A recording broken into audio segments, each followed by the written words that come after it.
Salut, c'est JF, bienvenue à Sauvage comme une image, une émission qui est dédiée aux amoureux de la photographie.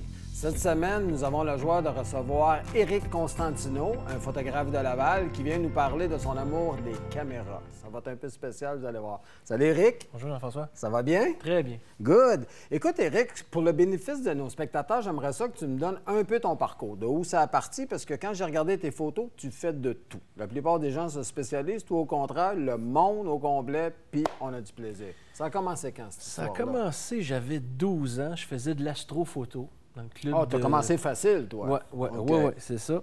Et puis, c'était tout simplement, c'est une petite passion. Puis, j'ai eu vraiment la piqûre en 2001, quand j'ai commencé à faire des voyages. Et j'ai fait à peu près 40 000 photos en Europe en quelques années. Aujourd'hui, je regarde ça, puis je trouve qu'il y en a peut-être une de bonne, puis c'est tout. Faut pas retourner en arrière. Et puis, en 2003, j'ai commencé à faire des contrats, puis j'ai pas arrêté depuis. Puis je fais de la formation depuis une dizaine d'années, des événements, des mariages, un peu de tout, un petit studio. Je me spécialise plus dans les headshots. Mais les choses que j'aime, disons, il y a l'architecture, la photo de voyage. On est facilement sensible à son entourage, Oui. on n'est pas habitué de voir certaines choses. Donc le voyage, ça aide beaucoup. Donc c'est pas mal ça. Ça développe le regard. Ouais. Ce qu'on va faire, Éric, pour donner une idée aux gens à la maison, on va montrer quelques-unes de une photos, puis ça va nous donner une idée de ton style, puis du genre de photos que tu fais. Tes dessins, s'il te plaît.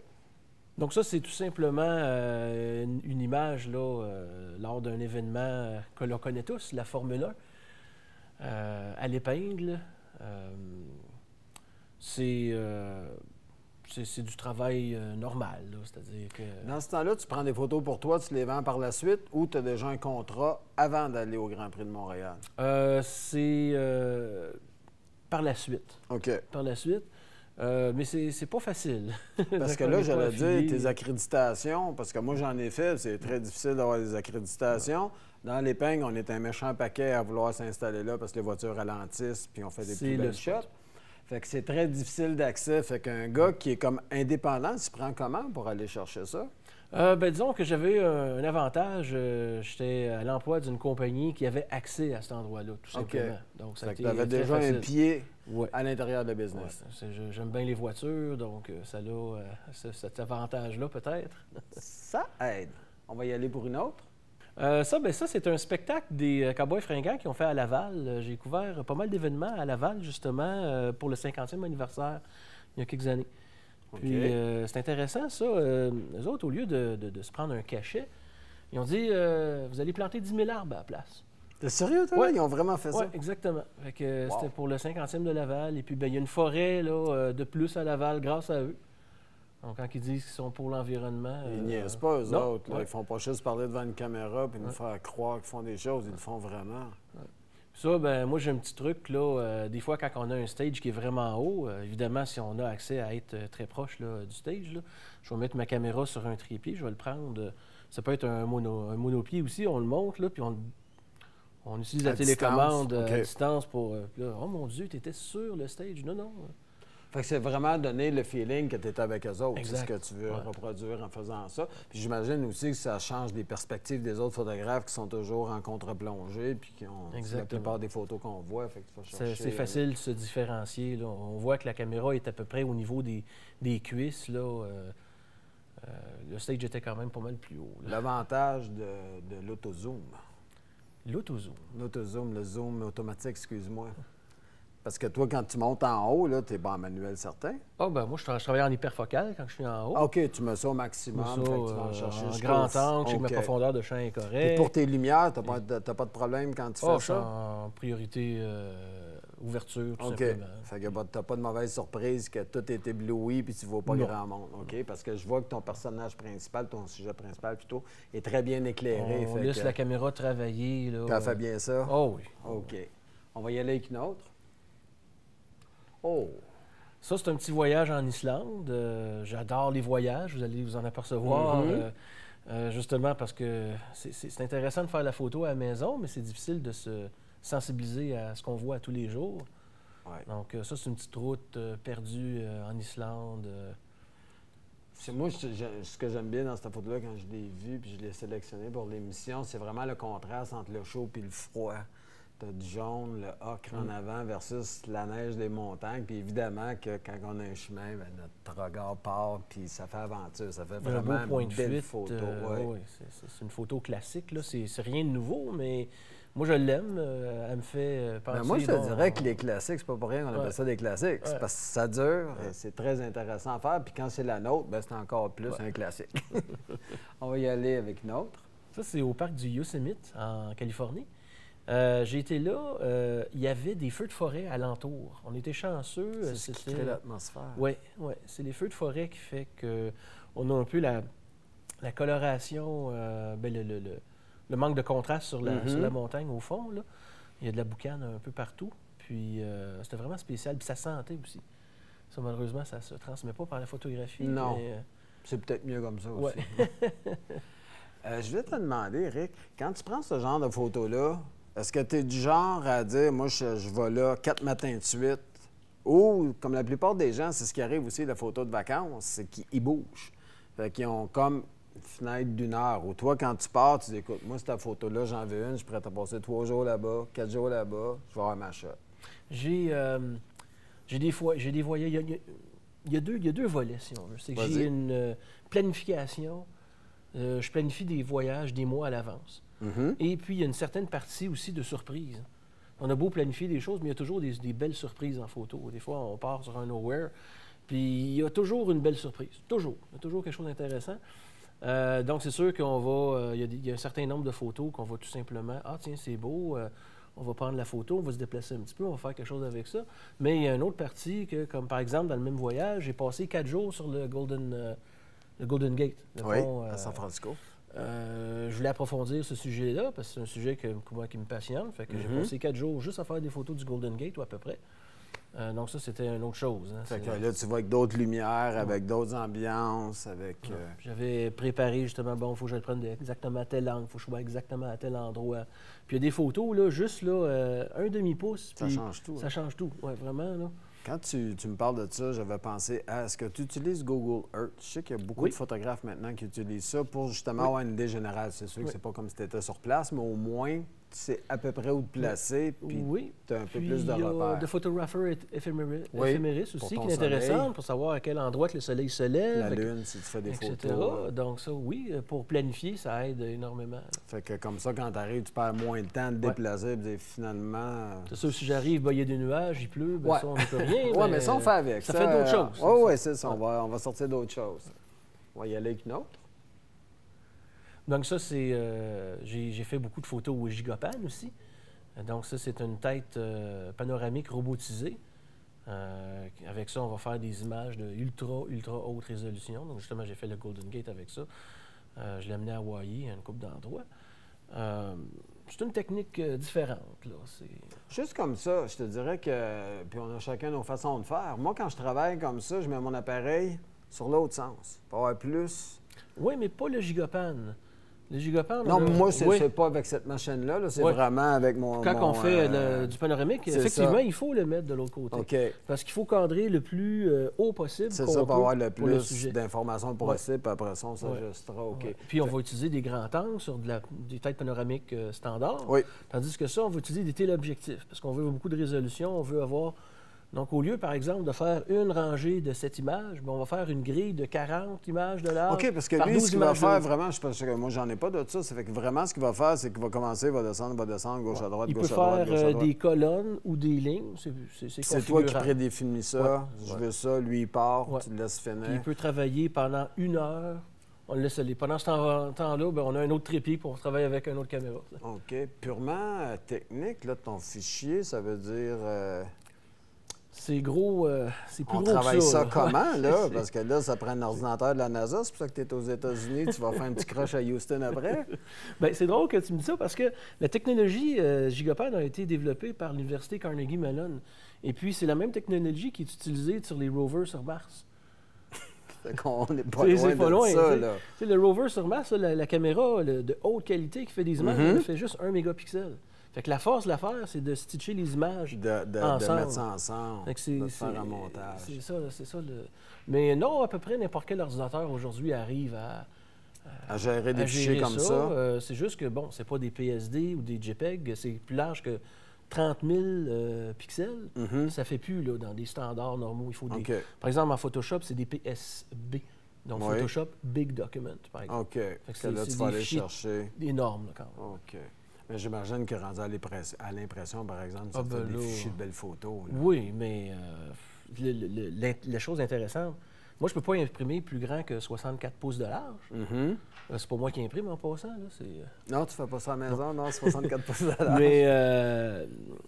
mais ce qui est intéressant aussi, c'est que c'est interactif. Donc, on peut aller se promener dans l'image. Je ne sais pas si vous avez vu ça il y a quelques années. On a vu comme photo de Paris, 2 gigas. C'était ça, Obama, qu'on rentrait dans la foule doucement. Exactement. C'en est 1 gigapan, ça, oui. OK. Donc,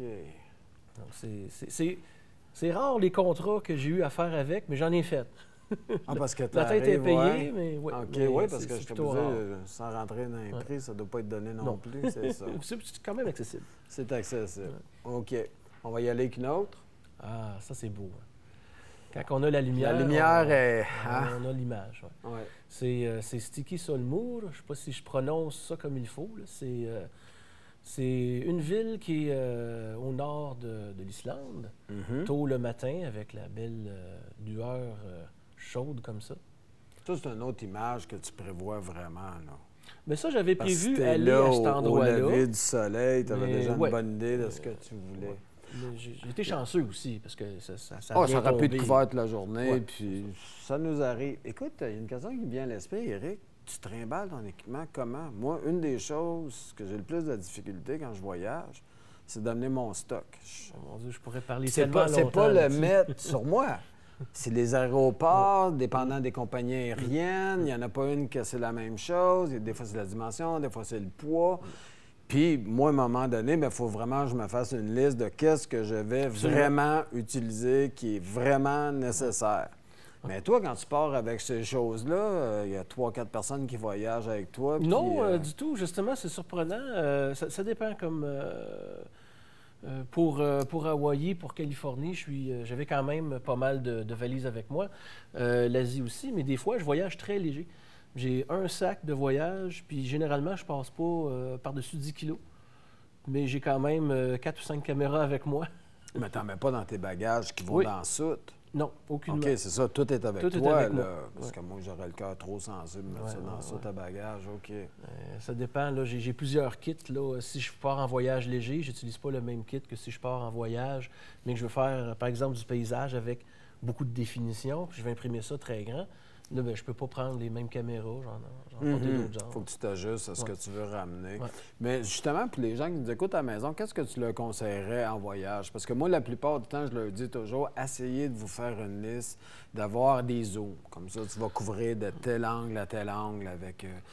parce que les gens, je les regarde aller souvent en vacances. Là, ils ont acheté beaucoup de choses dans l'année, sont fiers de toutes leurs lentilles, puis finalement, ils en ont pris une, puis des fois deux. Mais ils ont une seule batterie. Ils ont une carte. Fait que toi, c'est quoi le conseil que tu Mon Dieu, il y a tellement de choses. Oui, je dirais, première chose, peut-être avoir un but. OK. Avoir un but. Quand on part en voyage, OK, pourquoi qu'on part en voyage? Qu'est-ce qu'on veut faire? On veut se reposer ou on veut aller chercher telle chose en photo? Si on veut chercher telle chose, bien, c'est qu'est-ce qu'on a besoin? Puis de faire en sorte qu'on a ce qu'on a besoin. De connaître son équipement aussi. Il faut connaître les techniques, maîtriser les règles artistiques pour avoir le droit de les transgresser, maîtriser le côté technique pour avoir plus de cordes à son arc pour être capable de s'exprimer. Ça prend les deux. Ensuite de ça, vraiment maîtriser son équipement. Il faut que ça devienne le prolongement de notre corps. Hein, les caméras, l'ouverture, le temps de pause, on n'y pense pas. Là, on travaille. C'est ça. Quand on maîtrise ça, bien là, tout devient plus facile. Ça devient beaucoup plus plaisant. Puis pour compléter ce que tu dis, moi, ce que je dis souvent aux gens aussi, c'est amener votre manuel. Parce que là, c'est pas le temps d'être à l'autre bout du monde et de dire c'était quoi le bouton. Donc, il me semble que je peux faire ça. Il me semble que c'est possible de faire ça avec ma caméra. De se pratiquer avant de partir en voyage. C'est Ne une pas acheter excellente un idée appareil aussi. photo juste avant de partir en voyage. Ça, c'est à peu près la pire gaffe que tu peux faire. Si tu veux des belles photos en automatique, c'est parfait, mais ça va s'arrêter à peu près là. On va en regarder une autre. Ah, ça, c'est vraiment spécial. Ça, c'est je ne sais pas si on peut voir, là, mais ce qu'il y a au foyer dans cette image-là, c'est les gratte-ciels à l'autre bout, mais juste à l'auteur de l'horizon. Le bas des gratte-ciels est flou. Et puis, le dessus de la balustrade, l'espèce de viseur, là, ça aussi, c'est au foyer. C'est que le plan de mise au point sur cette image-là est complètement plat. OK. Ici, on travaille avec le théorème de Scheimpflug pour... parce qu'en photographie, on a 3 plans. Hein. On a le plan film, on a le plan optique, puis on a le plan de mise au point.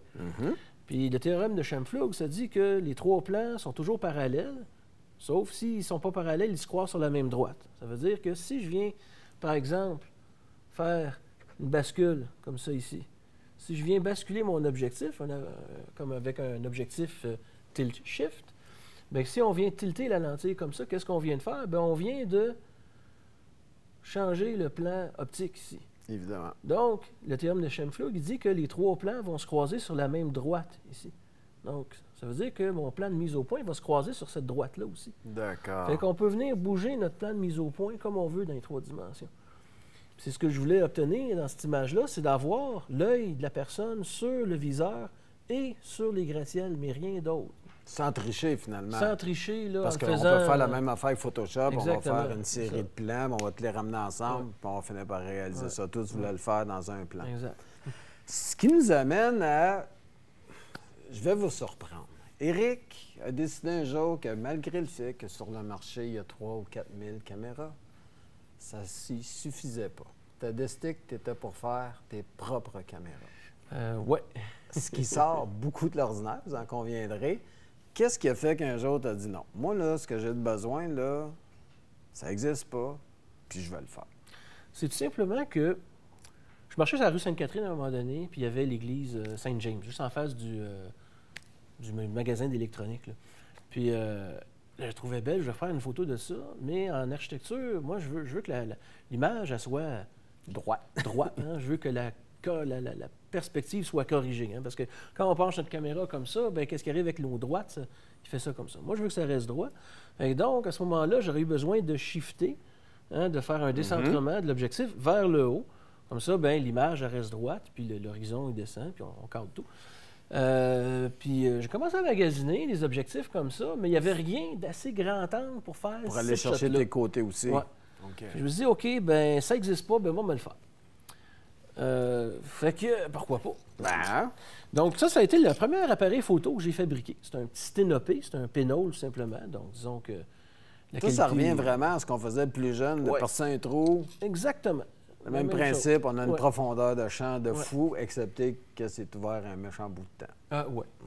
Donc ça, on parle là, d'une exposition d'à peu près 2 secondes. Là, je suis à peu près à f180 avec ce petit trou-là. Et puis, en arrière, bien évidemment, c'est pas un capteur numérique, là. C'est du film 4 pouces par 5 pouces. Que tu arrives encore à trouver? Absolument. OK. Ouais. Et puis, ça a fait des beaux résultats. J'ai vraiment aimé ça. La qualité d'image est quand même acceptable. Il y a un petit flou dedans parce que c'est un sténopé. Mais plus le format est grand, ça me fait rire, ça. Il y a beaucoup de gens qui pensent qu'avec un petit capteur croppé, ils ne sont pas capables de faire quelque chose. Puis il y a des gens qui, avec un full frame, ils sont là, « Ah, j'ai un full frame ». Tout est correct. Ça, c'est même pas full frame. Il est plus gros que ça encore. Là. Entre full frame et APS-C, il n'y a pas une grosse différence. Non, à part le prix. Oui, et puis les rendez-vous chez le chiro. Et donc, ce que je me suis rendu compte, parce que j'ai essayé d'autres formats, j'ai fait jusqu'à du 20 par 24. Et puis en 20 par 24, même, je vous dirais, en 8 par 10... Avec un bon piqué? Oui. 8 par 10, avec un sténopé, on ne voit pas la différence à l'œil nu si c'est prise avec une lentille ou avec un sténopé. Parce qu'on a besoin de moins agrandir l'image. Oui, parce que ton négatif de base est plus grand. Mais ceci dit, je voulais quand même avoir une meilleure qualité d'image, puis j'ai continué à fabriquer d'autres caméras.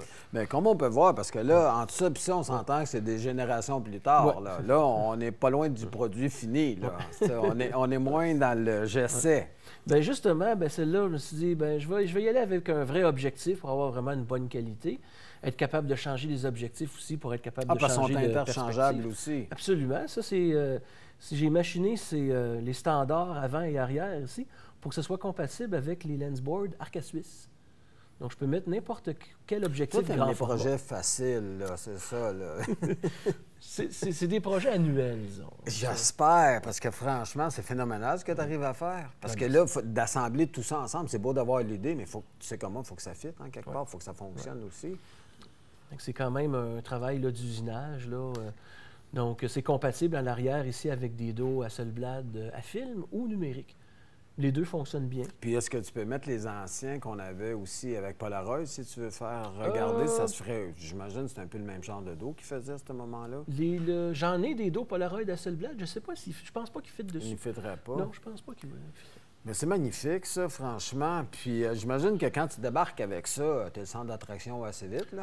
Oui, c'est ça. Hein, ça dépend de ce qu'on fait. Des fois, je fais de la photo de rue. Je ne suis pas vraiment bon en photo de rue en passant, mais j'aime ça.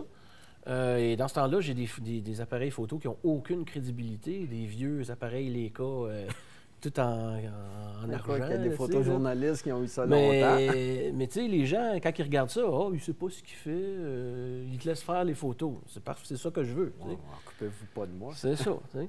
Mais disons qu'avec ça, c'est complètement autre chose. Oui, là, tu attires l'attention assez rapidement. Puis j'en ai un autre, là, c'est une 8 par 10. Là, puis à un moment donné, justement, j'ai collé un code QR dessus, un barcode. Là. Mm-hmm. Les gens me posaient tellement de questions, prenez une photo de ça, ça vous amène sur une page web qui vous explique c'est quoi la caméra. Carrément. Ça, c'est brillant. Parle-moi de ça. Écoute, j'aimerais ça qu'on voit les résultats. On va voir quelques photos de tes appareils et puis on va voir le résultat de ce que ça donne aussi. Alors ça, c'est Bérénice. C'est mon premier appareil photo que j'ai fabriqué. Puis les appareils photo que je fabrique, je leur donne un nom. Je les baptise. Je leur donne un nom de femme photographe célèbre décédée. Ici, c'est en l'honneur de Bérénice Abba. C'est comme ça, une parenthèse, là. C'est pas P1422, là. Non, c'est ça. C'est personnalisé jusqu'à la fin. Puis justement, parce que Bérénice Abba, elle faisait beaucoup de photos d'architecture. Puis ses perspectives étaient belles, ça. Je dis, en l'honneur de Bérénice, je vais fabriquer une caméra. Ce qui est une excellente idée, franchement. Donc c'est ça. Ça, c'est le premier appareil vraiment que j'ai photographié. Que j'ai fabriqué. Mais je l'ai photographié aussi, évidemment. Il est là. Ça, c'est Dorothée, à l'honneur de Dorothy Lange. Ça, c'est... en 2010, j'ai fait 2000 quelques photos en 8 par 10. J'avais besoin d'un appareil photo pour faire du grand angle en 8-10. Puis j'avais besoin d'un appareil photo grand format transportable. Donc, dans un sac à dos, avec 6 châssis de film 8 par 10, je mettais cette caméra-là, je partais une journée, je revenais avec 12 images. 12 images en grand format, ça fait une grosse journée. Toi, t'es pas dans le bon siècle. Du 8-10, tu trouves encore ça? Oui, c'est-à-dire que j'ai exploré énormément. J'imagine. Je suis allé du microfilm jusqu'au 20 par 24. On va garder ça raisonnable, mais Oui. J'ai exploré beaucoup de choses en photographie. Dans un cas comme celui-ci, Éric, on parle d'une exposition de combien de temps avec un 8 par 10? Est-ce que c'est plus long nécessairement comme c'était dans le temps? On ne bouge pas?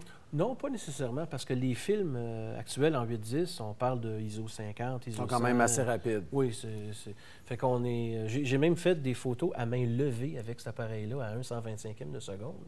Qui sont quand même sharp? Oui, très sharp. Wow! Tu vois, moi, j'aurais pensé vraiment, on parle trépied, on parle bouger pas trop. C'est sûr que c'est mieux à trépied pour faire sa composition, mais j'ai fait de la photo de rue à New York avec cette affaire-là. Mais New York, il y a tellement de monde, ils ne te remarquent même pas. Pour eux autres, là, c'était tout à fait normal. On va y aller avec une autre photo. Ici, j'aimerais ça, tu m'expliques, on a réussi ça comment? Alors, c'est pas compliqué, c'est avec ça.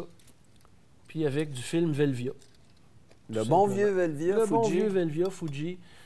Tout ce que j'ai changé ici, là, c'est un peu de brightness, là, luminosité puis t'as pas de show couleur? Non. Les couleurs sont telles quelles. OK. Mais là, on parle d'une longue exposition. Ça, c'est à peu près 30 secondes. OK. Ouais. C'est à peu près 30 secondes d'exposition. Il y a des gens qui marchaient vers nous, puis il y a 2 personnes qui parlaient entre elles devant le métro. Fait qu'ils sont un petit peu flous, mais... De toute façon, je pense que notre regard va pas là du Non, tout. c'est Fait que moi c'est parce que tu me accessoire. l'as dit que j'ai baissé mes yeux, puis je me suis aperçu. Mais moi, je j'haïs pas ça. Quand il y a des gens comme ça, des Oui, demi-silhouettes. moi, j'adore ça. Parce que J'adore ça. la vie, c'est ça, ça bouge. Là. Fait qu'à un moment donné, de mettre du mouvement dans quelque chose qui est statique, c'est très bien. On va y aller avec d'autres de tes photos. Donc ça, c'est une image faite par Dorothée, justement, mon 8-10 super grand angle. C'est un endroit que j'aime bien, puis j'aime bien cet angle-là particulier, donc de le faire au... On est où, là, au juste? Ça, c'est au coin de la rue Anne et Smith dans Griffintown. Je pensais que c'était là, puis après ça, comme tu me parlais de New York, j'ai dit je m'aventurerais pas, parce qu'à New York, tu as des endroits un peu comme ça en dessous du métro. Ouais. C'est beau. Moi, j'aime ça. Ce qui est Beaucoup de industriel. texture, oui. Oui, ça parle, ça. Alors ça, c'est vraiment spécial. C'est avec une autre caméra que j'ai fabriquée. Je n'entrerai pas dans tous les détails, là, mais la caméra, ça ressemble à un cendrier. Tu sais, les cendriers dans le temps, là, gros comme ça, plus haut comme ça. Sauf que c'est une caméra. Et puis, le film, il fait 20 pouces par 24 pouces. Il fait le pourtour de l'intérieur du tube. C'est un grand tube comme ça. Puis, il y a un sténopé qui est sur le dessus. Donc, ça fait une anamorphose. Ça transforme une demi-sphère, puis ça transpose ça en un rectangle. Donc, ça, c'est l'intérieur de la biosphère. Puis ça, ben, je l'ai vendu. La biosphère à Montréal, là? Oui, la biosphère sur l'île. Je viens de dire, tu es à Montréal pour 2 secondes, OK? Oui. Oui, ça m'arrive. Non, mais on se promène depuis tout à l'heure. Donc, c'est ça, c'est 360 degrés. C'est presque la demi-boule. Là. Il manque juste un cercle en haut. Là. OK. Mais ça, tu le sais une fois que tu développes, par exemple. Ah, non, j'ai visualisé ce que je voulais. Tu as une bonne idée. Ouais. Pendant que tu le fais, la place-là, ça va me donner à peu près ça. OK, je pensais qu'il y avait un élément de surprise qui était plus grand que ça. Ça, c'est des expositions là, de à peu près 30 minutes. Là. Puis il faut que ça soit couvert. Il faut que ça soit complètement couvert parce que si on a du soleil, bien, il y a un côté de l'image qui va être plus exposé qu'une autre. Fait qu'il faut vraiment que ça ça soit... soit... délavé à ce moment-là, j'imagine. Puis ça doit débalancer ton contraste pas à peu près aussi. Oui. Exactement. Mais écoute, je te dirais qu'on a fait beaucoup de voyages avec toi. On a voyagé, puis on a surtout appris beaucoup de choses. Que des caméras, là, finalement, ça peut être simple, ça peut être compliqué, puis on peut y faire nous autres mêmes. Moi, j'en reviens pas, franchement. Puis si je peux dire quelque chose à tes auditeurs, laissez personne vous dire que vous ne pouvez pas faire quelque chose. Hein. On est capable de faire n'importe quoi. On peut tout faire avec n'importe quelle caméra. Je pense que tu en es la preuve vivante, Éric. Fait que merci beaucoup. Ça fait plaisir. Fait que bonne semaine, les gens à la maison. J'espère que vous avez apprécié notre émission. Puis on se revoit dans une semaine. Fait que profitez-en.